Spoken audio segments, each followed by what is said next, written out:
오늘 말씀의 주제는 누가 의로운 사람입니까? 입니다.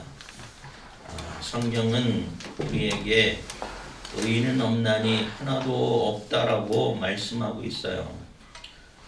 첫사람 아담과 하와의 범죄로 말미암아 세상에 죄가 들어오고 그 원죄의 결과로부터 죄로부터 자유로울 사람이 하나도 없습니다.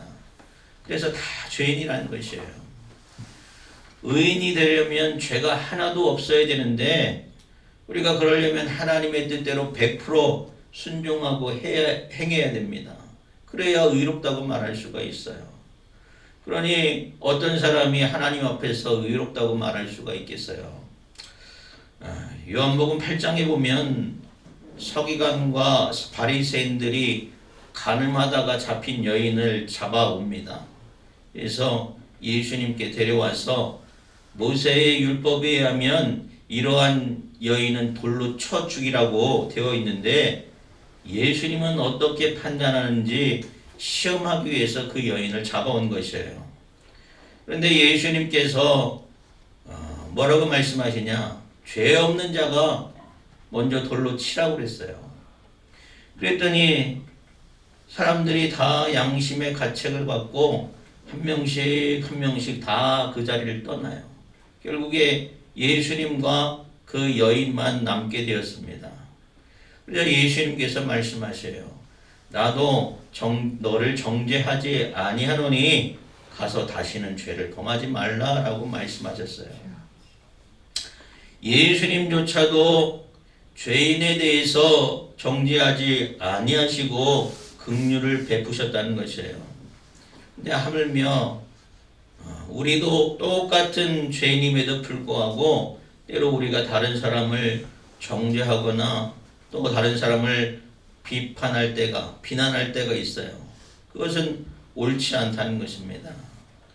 단 1%의 불순종만으로도 우리는 하나님 앞에 똑같은 죄인임에도 불구하고 하나님의 공의로우신 심판의 자폐 앞에서 의롭다고 말할 수 없음에도 불구하고 우리가 다른 사람을 비난하고 비판하는 것은 잘못된 것이라는 것이에요. 육신의 행위로는 누구도 절대로 의로워질 수 없음을 깨닫는 여러분 되시기 바랍니다. 오직 예수 그리스도의 보혈의 공로와 또 하나님의 긍휼히 여기시는 은혜만으로 우리가 의로워질 수 있는 줄 믿으시기 바랍니다. 고린도전서 15장 31절에 보면 바울이 나는 날마다 죽노라 라고 고백하고 있어요. 여러분, 바울이 얼마나 위대한 사람이에요. 얼마나 대단한 사람입니까? 하나님의 말씀과 복음을 위해서 목숨을 걸고 사역했던 사람이 바울이에요. 그런데 바울이 나는 날마다 죽노라 라고 말했는데 뭐에 대해서 죽는 거예요? 죄에 대해서 죽는다는 것이에요. 아직도 내 안에 죽어야 할 죄가 있다는 것이에요. 죄로 말미암아 자아가 날마다 죽어야 한다고 바울 같은 사람도 고백하는데 하물며 우리 같은 사람은 얼마나 많은 죄 가운데 살아가고 있겠어요. 어떤 사람은 자신은 늘 옳고 항상 의롭다고 믿는 사람들이 있습니다. 그런 사람들은 다른 사람을 죄인으로 보고 정죄하고 비난하고 멸시의 눈으로 바라본다는 것이에요. 그런 사람들은 자기의 눈에 있는 들보를 보지 못하고 남의 눈에 티끌을 보는 사람이에요. 마태복음 7장 11절부터 2절 보면 비판을 받지 아니하려거든 비판하지 말라. 너희가 비판하는 그 비판으로 너희가 비판을 받을 것이요 너희가 헤아리는 그 헤아림으로 너희가 헤아림을 받을 것임이라 라고 말씀하고 있습니다. 사랑하는 여러분, 내 눈에 있는 들보를 먼저 발견하는 여러분 되시기 바랍니다. 그래 다른 사람을 정죄하거나 비판하는 것이 아니라 내 자신이 먼저 죄인임을 깨닫고 겸손하게 주님의 긍휼을 구할 수 있는 여러분 되시기를 주님의 이름으로 축원합니다. 오늘 본 말씀 보면 예수님께서 자기를 의롭다고 믿고 있는 사람들, 그래서 다른 사람을 멸시하는 사람들에 대해서 비유의 말씀을 하셨어요. 그 비유의 말씀을 이렇습니다. 두 사람이 기도를 하러 성전으로 올라갔어요. 그 중에 한 사람은 바리새인이고 또 한 사람은 세리입니다. 바리새인은 어떤 사람이냐면 분리된 자, 거룩한 자라는 뜻의 이름이에요. 그 바리새인들은 율법을 철저하게 지키려고 노력을 합니다. 그래서 율법을 엄격하게 준수하다 보니까, 모범을 보이다 보니까 많은 유대인들로부터 존경을 받았어요. 당시에 종교 지도자들, 서기관, 또 율법학자, 또 제사장들 중에서 많은 사람들이 바리새인이었어요. 우리가 잘 아는 사도 바울도 회심하기 전에는 바리새파에 있어서 율법을 열심히 했던 바리새인이었습니다. 이러한 사람이 성전에 나가서 기도하는 것은 너무나 당연한 모습인 것 같아요. 그런데 두 번째 성전에 나가 기도하는 사람은 누구냐면 바로 세리예요. 세리는 어떤 사람이냐면 자기 동족으로부터 세금을 걷는 사람입니다.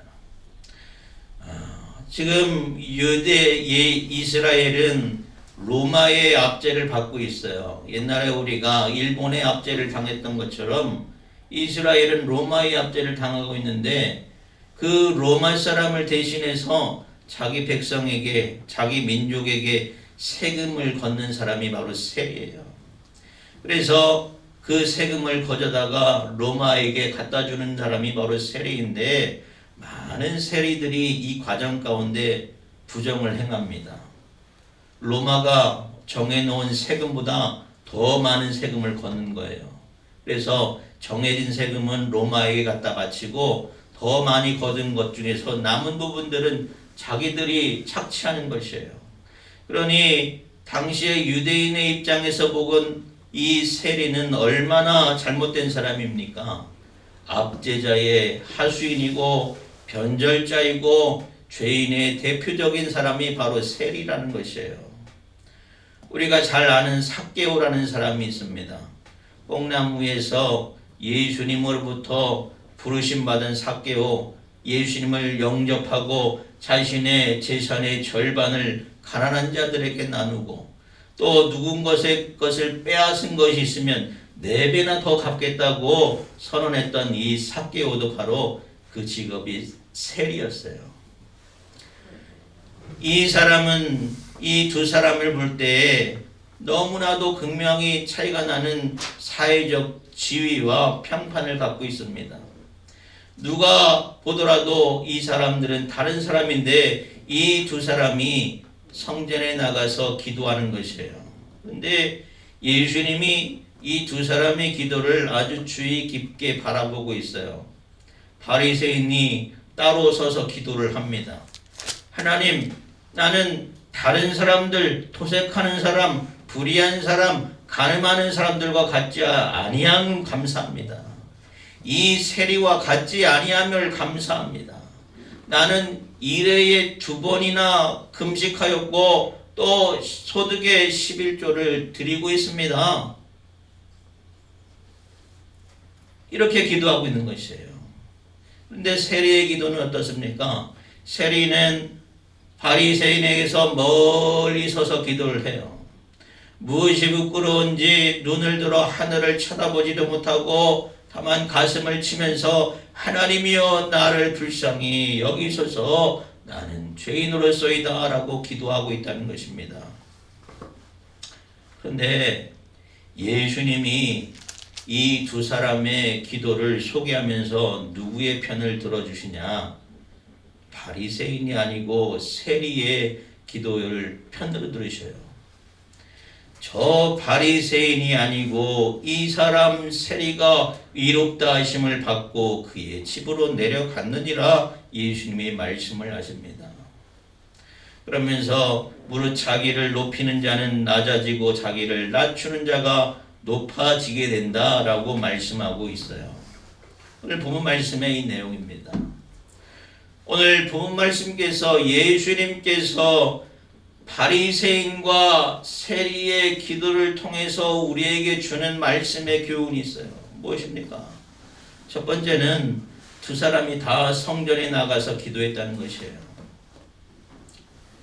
예수님이 이 비유 이전에도 성도가 어떻게 기도하여야 하는지에 대해서 말씀하셨어요. 성도는 하나님께 간청하면서 기도해야 된다고 그랬어요. 또 항상 기도하고 낙심하지 말아야 한다고 말씀하셨어요. 하나님이 우리의 기도를 들어주시는 좋으신 하나님이시기 때문에 그렇습니다. 당시에 유대인들은 그 관습에 하루에 3번 기도를 합니다. 해 뜰 무렵에 아침에 기도하고 또 해질 무렵 오후에 늦은 오후에 기도하고 해가 진 다음에 밤에 기도를 해요. 우리가 성경에 보면 바벨론 포로가 되었던 다니엘이 유대의 관습에 따라서 기도하였던 모습이 나타납니다. 하루에 3번 기도를 하죠. 다니엘이 기도하면 죽을 줄 알았지만 예루살렘 성전을 향하여 기도하다가 사다굴에 던지는 그 사건이 우리는 다니엘서 말씀을 통해서 알 수가 있어요. 그러나 하나님께서 사자의 입을 봉하여서 그가 사자굴에 던졌지만 살아난 사건이 있습니다. 또 사도행전에 보면 베드로와 요한이 오후에 기도하러 성전을 가다가 안전뱅이를 걷게 하는 놀라운 기적을 일으켰던 장면을 우리가 성경 말씀을 통해서 알 수가 있어요. 기도하러 성전에 나가는 것은 하나님을 소망하기 때문에 그래요. 기도를 통해서 하나님을 만나기 때문에 그렇습니다. 기도가 우리에게 승리를 주시는 줄 믿으시기 바랍니다. 골로새서 4장 2절에 항상 기도하라, 기도를 항상 힘쓰고 기도에 감사함으로 깨어있으라 라고 말씀하고 있습니다. 에베소서 6장 18절에는 모든 기도와 간구를 하되 항상 성령 안에서 기도하고 이를 위하여 깨어 구하기를 항상 힘쓰며 여러 성도를 위하여 구하라 라고 말씀하고 있어요. 우리는 우리의 영이 깨어있기 위하여 기도해야 하는 줄 믿으시기 바랍니다. 성령 안에서 깨어있는 여러분 되시기 바랍니다. 하나님께 나아 기도하는 그 시간이 가장 귀한 시간임을 믿고 하나님께 나아가는 여러분 되시기 바랍니다.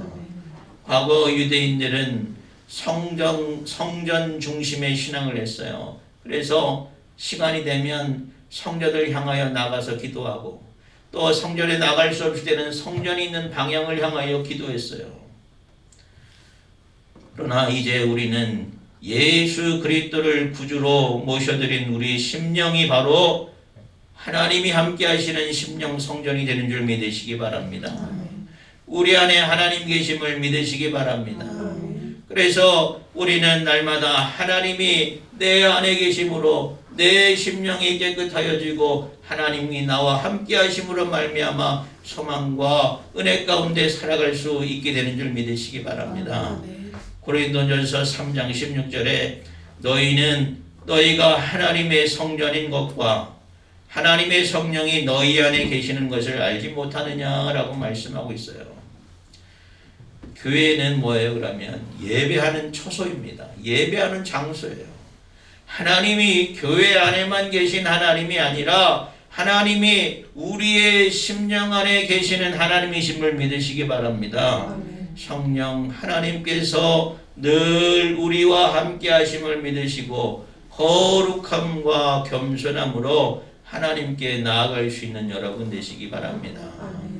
또 두 번째는 누구든지 하나님께 나아갈 수 있다는 것입니다. 우리가 바리새인들은 워낙 율법적으로 충실하기 때문에 또 거룩함을 추구하는 것이기 때문에 성전에 나와서 기도하는 것은 당연한 일처럼 생각해요. 그런데 당시에 민족의 반역자요 또 변절자요 죄인 취급받던 세리가 성전에 나온다는 것에 대해서 모순되게 생각될 수가 있어요. 여러분 생각해 보세요. 우리 주변에 누가 맨날 술 먹고 또 상욕하고 노름하는 사람이 교회에 나온다고 생각해 보십시오. 여러분 어떤 생각이 들겠어요? 죄인이 하나님께 나오는 것은 너무나 당연한 일인데 때때로 우리가 생각하고 판단할 때에 아니 저런 사람이 어떻게 교회를 오나? 라고 생각할 때가 있어요. 아니 저런 것도 예수를 믿나? 라고 생각할 때가 있다는 것이에요. 사랑하는 여러분, 그런데 예수님이 이 세상에 오신 것이 뭐라고 했어요? 내가 의인을 부르러 온 것이 아니라 죄인을 부르러 왔다라고 예수님은 말씀하셨어요. 아멘. 그럼에도 불구하고 우리는 우리 자신을 거룩한 자리에 내가 있는 자로 여기고 어떤 사람은 자격이 없다, 믿을 자격이 없다라고 스스로 판단한다면 우리는 주님 앞에 범죄하는 것이고 주님의 뜻을 거스르는 것이에요.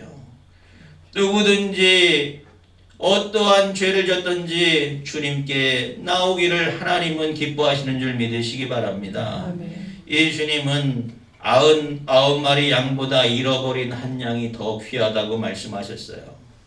잃어버린 줄 알았는데 죽은 줄만 알았던 그 한 마리 양을 찾았을 때에 하나님은 기뻐하시는 줄 믿으시기 바랍니다. 아멘. 우리가 정죄하고 또 비판함으로 한 영혼이 구원에서 떨어져 나가는 일이 없어야겠어요. 우리 자신도 구원받은 죄인임을 깨닫고 겸손함으로 하나님의 구원 역사에 참여할 수 있는 여러분 되시기를 축원합니다. 아멘. 또 세 번째는 뭡니까? 하나님 앞에서 자기를 낮추는 겸손이 필요하다는 것이에요. 예수님께서 바리새인과 이 세리의 기도를 통해서 뭐라고 말씀하셨어요? 무릇 자기를 높이는 자는 낮아지고 자기를 낮추는 자는 높아지리라 말씀하셨어요. 바리새인과 세리가 유대의 관습대로 정해진 시간대에 성전에 나가서 서서 기도를 해요. 우리가 이 기도를 통해서 기도의 시간을 정해놓고 기도하는 것이 중요합니다. 우리가 생각날 때 그때 기도하는 것이 아니라 기도의 시간을 정해놓고 규칙적으로 기도한다는 것은 그 시간만큼 내가 하나님께 구별하여 드린다는 것이에요. 우리가 물질의 11조뿐만 아니라 우리의 시간의 11조도 하나님께 드림을 하나님께서 기뻐하시는 줄 믿으시기 바랍니다. 아멘. 우리가 규칙적인 시간 또 구별된 시간으로 기도함이 역사함이 커요. 아까도 말씀드렸지만 다니엘의 기도도 마찬가지고 또 베드로의 기도도 마찬가지고 그들이 정해진 시간대에 하나님께 나아 기도하다가 기적을 체험하게 된 것이에요. 바리새인과 세리가 성전에 나와서 서서 기도한다고 그랬어요. 서서 기도하는 것은 아미다라고 그래요. 아미다. 우리나라 사람들은 보통 기도할 때 무릎 꿇고 기도합니다. 그런데 유대인들의 기도는 서서 기도하는 것이에요. 서서 하나님께 팔 벌려 기도합니다. 서서 기도하는 유대인의 기도 아미다. 무릎 꿇고 기도하는 것이나 서서 기도하는 것이나 우리가 그 표현은 다 마찬가지예요. 왕 앞에서 내가 겸손을 표하는 것이에요. 내가 항복한다는 의미예요. 우리가 손을 모으는 것이나 또 두 팔을 벌려서 기도하는 것이나 그 무엇이 중요한 것이 아닙니다. 무엇이 중요하냐면 하나님이 영이시기 때문에 우리가 기도할 때에 하나님 앞에서 신령과 진정함으로 기도하는 것이 중요한 줄 믿으시기 바랍니다. 하나님께 나아가 우리가 신령함으로 진정함으로 기도하고 예배할 때 하나님께서 기뻐 받으시는 줄 믿으시기 바랍니다. 오늘 바리새인과 이 세리의 기도는 확연한 차이가 있어요. 어떤 차이가 있습니까? 우선 따로 서서 기도하는 바리새인의 기도는 마치 누가 내 기도를 듣기를 바라듯이 자랑하는 기도를 하고 있어요. 또 그의 마음속에는 자기 자랑과 또 정죄해야 하는 마음이 서려 있다는 것이에요. 11절 말씀 보면 바리새인은 서서 따로 기도하여 이르되 하나님이여 나는 다른 사람들 곧 토색 불이 간음을 하는 자들과 같지 아니하고 이 세리와도 같지 아니함을 감사하나이다. 나는 일회에 2번씩 금식하고 또 소득의 11조를 드리나이다 했습니다. 자신이 죄인들과 또 세리와 같이 살지 않았음을 감사한다고 기도하고 있어요. 바리새인은 자신의 드러내고 자랑하고 겸손으로 하는 것이 아니라 교만함으로 하나님께 기도하고 있는 것이에요. 사랑하는 여러분 생각해 보세요. 하나님, 내가 한 주간 욕하지 않았습니다. 또 거짓말하지 않았습니다. 도적질하지 않았습니다. 그것이 감사한 것이 아니에요. 그것은 하나님의 백성이 성도가 마땅히 도덕적으로 영적으로 규범적인 삶을 살아가야 하는 것이에요. 우리가 감사할 때 내가 하나님께 받은 것이 무엇인가? 내가 하나님께 받은 사랑이 무엇인가? 그것을 기억하고 감사할 수 있는 여러분 되시기 바랍니다. 하나님 한 주간 동안에도 하나님의 인도하심과 하나님의 도우심과 하나님의 역사하심 가운데 살았음을 내가 감사나이다 고백할 수 있어야 돼요. 내가 무엇을 한 것이 감사한 것이 아니라 하나님의 은혜 가운데 살았음을 감사할 수 있는 여러분 되시기 바랍니다. 그러나 오늘 바리새인의 기도는 그렇지 않아요. 다른 사람과 빗대어서 내가 저 사람보다 잘 살았습니다. 내가 저 사람보다 나은 삶을 살았습니다. 그것이 감사하다는 것이에요. 또 바리새인은 일회에 2번씩 금식을 하고 소득의 11조를 드린다고 고백했어요. 실제로 바리새인들의 삶을 보면 그들이 율법이 정해진 삶보다 더 강조하여서 더 철저한 삶을 살았다고 해요. 그러나 정작 바리새인의 기도에 빠진 것이 있어요. 뭡니까? 회개하는 기도예요. 우리가 사람은 의인은 없나니 하나도 없다고 그랬어요. 다 죄인이라고 했어요. 바리새인은 자신의 삶을 돌아볼 때에 회개할 것이 하나도 없었어요. 사랑하는 여러분, 우리가 하나님 앞에 죄인임을 고백할 수 있는 여러분 되시기 바랍니다. 내가 한 주간에도 내가 부지불식간에 내가 지은 죄가 없는지 돌아볼 수 있는 여러분 되시기 바랍니다. 당대의 의인이었던 욥은 자식들이 어떠한 죄를 저질렀는지 알 수 없었기에 그들의 죄를 위해서 하나님께 회개하는 속죄제를 드렸어요. 하나님 앞에 겸손히 나올 수 있는 여러분 되시기 바랍니다. 이 기도를 봤을 때에 바리새인은 이미 자신은 의인의 반열에 놓을려져 있어요. 그러나 정작 스스로 교만한 자리에 있다는 것을 알지 못하고 그는 기도하고 있어요. 예수 그리스도의 십자가와 그 부활과 그 은혜가 아니고서는 또 하나님의 사랑과 하나님의 긍휼하심으로 우리를 의롭다 칭하여 주시지 않고서는 우리가 절대로 의로워질 수 없음을 바리새인은 알지 못했던 것입니다. 사랑하는 여러분, 우리는 죄인이에요. 그러나 하나님의 은혜로 예수 그리스도의 십자가 은혜로 우리가 구원받은 죄인, 의롭다 칭하여진 자인 것을 믿으시기 바랍니다. 그러면 세리의 기도는 어땠어요? 13절 보면 세리는 멀리 서서 감히 눈을 들어 하늘을 쳐다보지도 못하고 다만 가슴을 치며 이르되 하나님이여 불쌍히 여기소서 나는 죄인이로소이다 하였느니라 했습니다. 여러분, 세리의 기도가 상상이 되십니까? 세리가 어떤 마음으로 하나님께 기도하는지 여러분 상상이 가십니까? 우리가 어떨 때에 기도할 때에 기도가 나오지 않을 때가 있어요. 그냥 가슴을 치며 통곡할 때가 있습니다.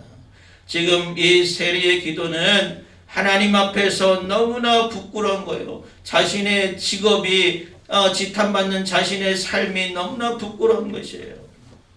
그래서 하나님 앞에 하늘을 우러러 쳐다보지도 못하고 다만 가슴을 치면서 하나님이여 불쌍히 여기소서 나는 죄인이로소이다 라고 고백하고 있는 것입니다. 심령이 가난한 자, 마음이 통해하는 자의 기도를 하나님께서 기뻐하시는 줄 믿으시기 바랍니다. 세리는 죄인과 같은 취급을 받는 그릇에는 거룩한 성소에 가까이 나가는 것조차도 부끄러웠어요. 또 한편으로는 사람들에게 존경받는 바리새인 옆에 서는 것조차도 그는 부끄러웠어요. 굉장히 부끄러운 마음으로 멀리 서서 그는 기도하고 있었던 것이에요.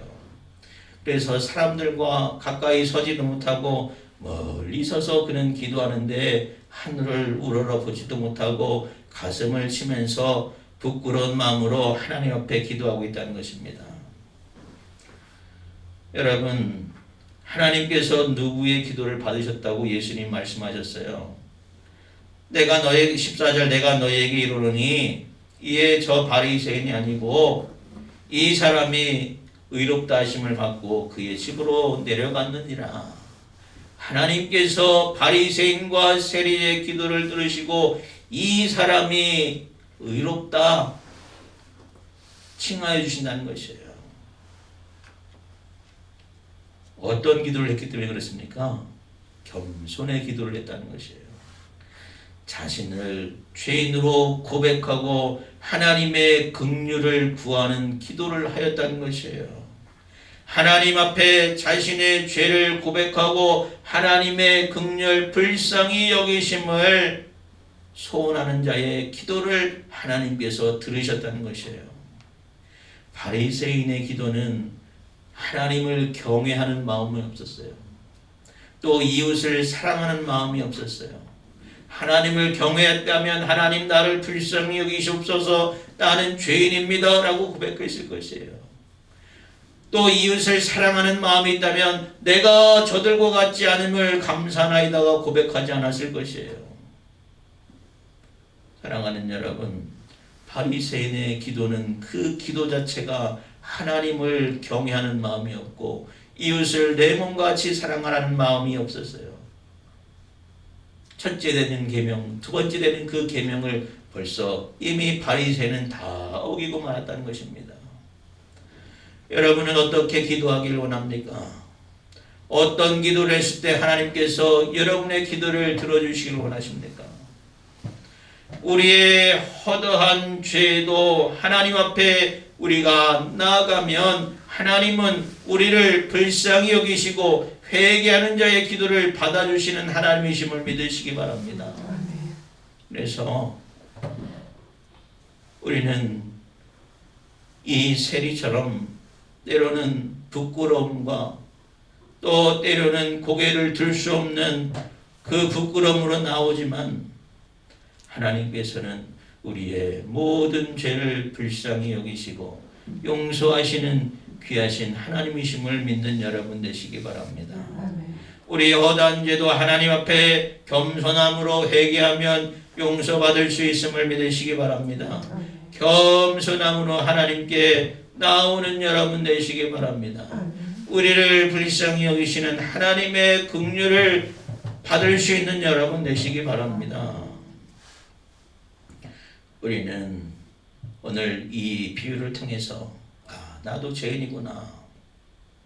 저 사람이 죄인이 아니라 나도 죄인이구나 라는 것을 깨달으시고 내가 먼저 용서받아야 할 죄인임을 깨달으시고 주님의 앞에 나와서 죄 용서함 받으시고 주님이 기뻐하시는 귀한 삶을 살아갈 수 있는 여러분 되시기 바랍니다. 누가 의인이냐? 우리가 논할 수가 없어요. 하나님이 불쌍히 여겨주셔야 하나님이 우리를 죄 없다 선언해 주셔야 우리가 의인의 삶을 살아가는 것이에요.